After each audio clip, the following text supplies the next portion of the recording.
Hello everyone, welcome back. In today's video, I will explain about the views in ServiceNow. Let's navigate to the list of all incidents, click on all, and type incident in the navigation filter. Then click on all under incident module. We can notice different columns of the incident table are displayed in the list. These displayed columns are varied based on the view that is loaded.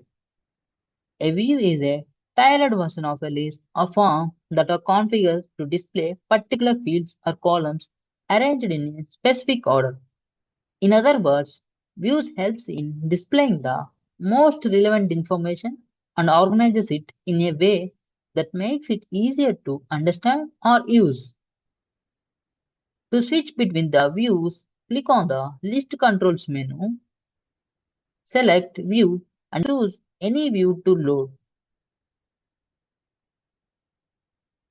Remember, to switch between the views, view changer role is required. This is included in ITL rule by default.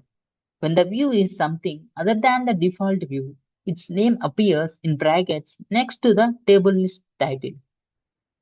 In list views, the number of records shown for a table stays the same, but the columns displayed and their order can vary. If you would like to learn about form views, check out the link in the description below. That's all for now. Thanks for watching and see you in the next video.